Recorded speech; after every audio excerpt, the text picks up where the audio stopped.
Bonjour, j'espère que vous allez bien. Cette semaine, nous sommes Parashat Kedoshim. Soyez saints, nous enjoint la Torah.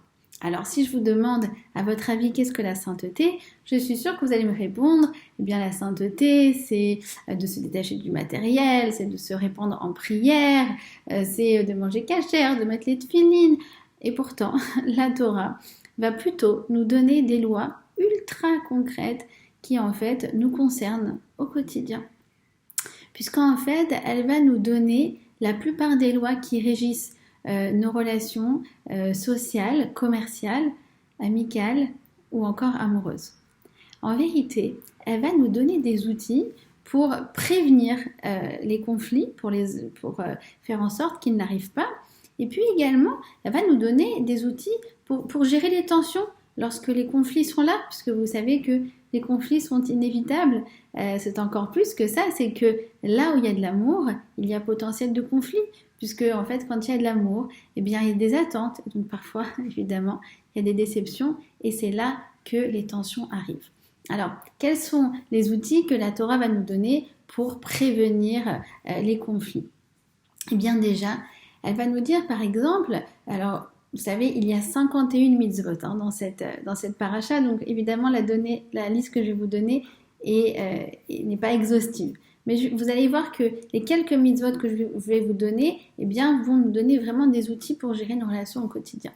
Premièrement, c'est de ne pas être indifférent au danger de mon prochain.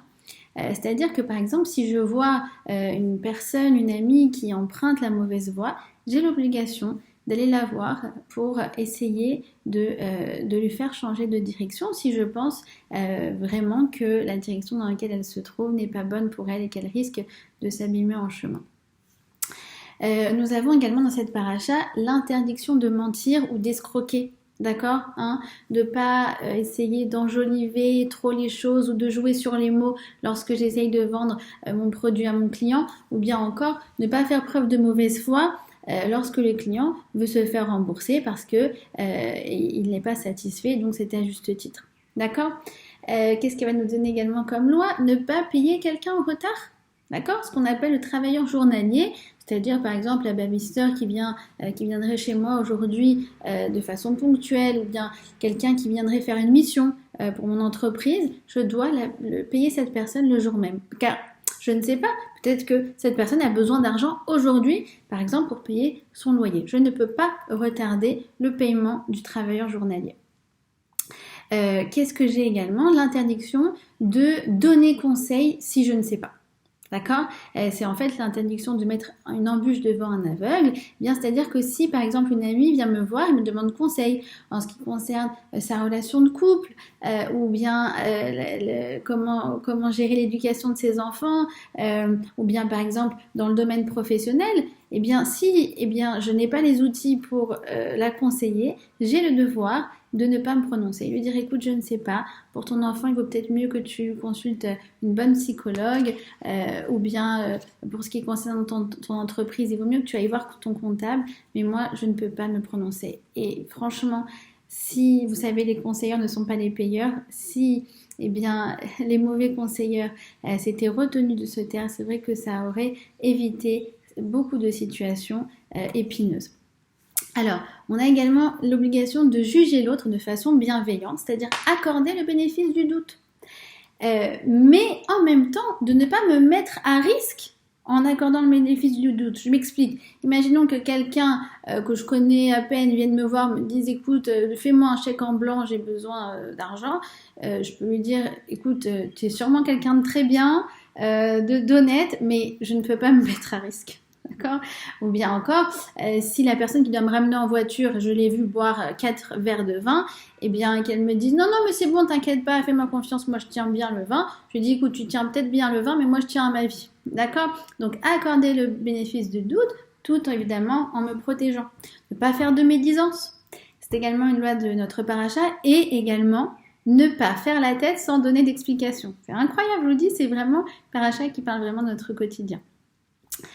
Exprimer nos reproches tout en prenant en compte la sensibilité de l'autre, c'est-à-dire quoi? Essayer de faire des reproches plutôt en exprimant quelque chose qui nous a déplu. Par exemple, écoute, quand tu m'as parlé comme ça devant mon collègue, je me suis sentie vraiment humiliée, plutôt que de faire le procès d'intention, un procès d'intention à l'autre. Tu as fait ça, tu n'as pas été correct, non.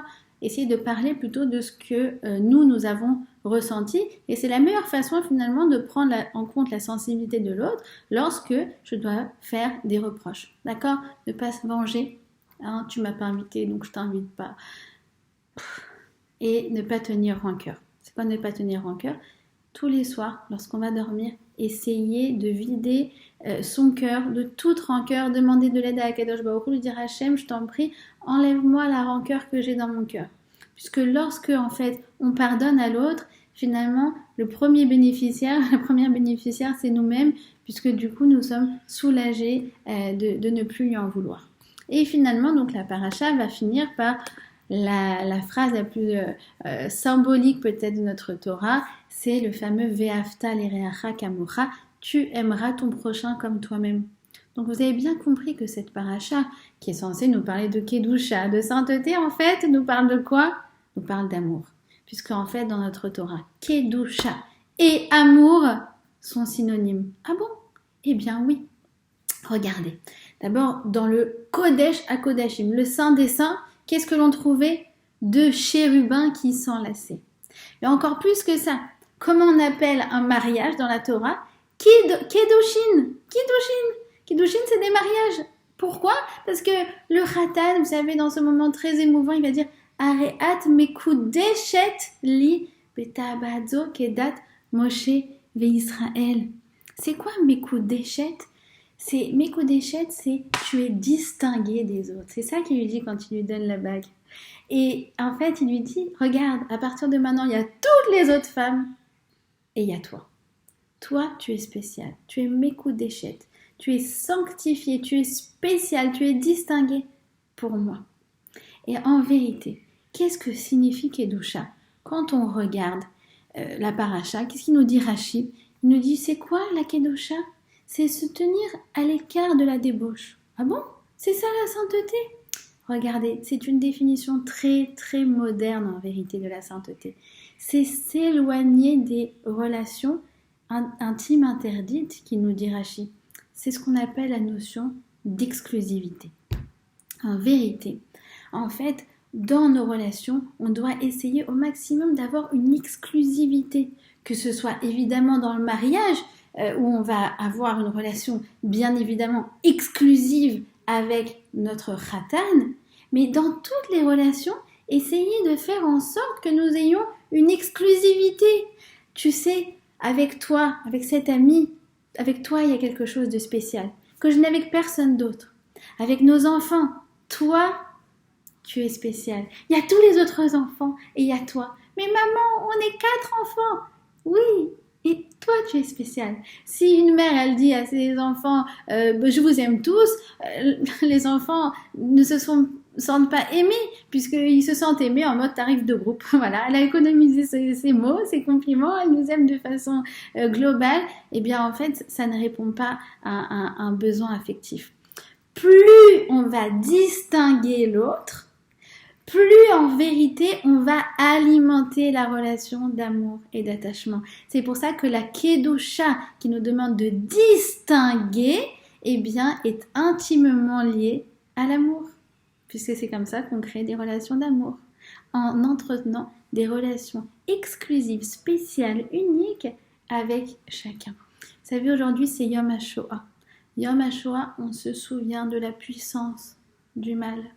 On doit se souvenir de distinguer le bien du mal.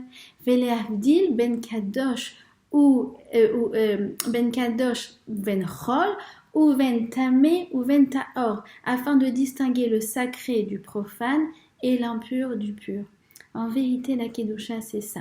C'est de discerner ce qui est pur, ce qui est impur, ce que je dois manger et pas manger, par exemple dans la cache-route, ou ce que je dois prendre, pas prendre, ce qui est bon pour moi ou ce qui n'est pas bon pour moi. Et c'est également distinguer dans nos relations. En quoi toi, tu es différente des autres.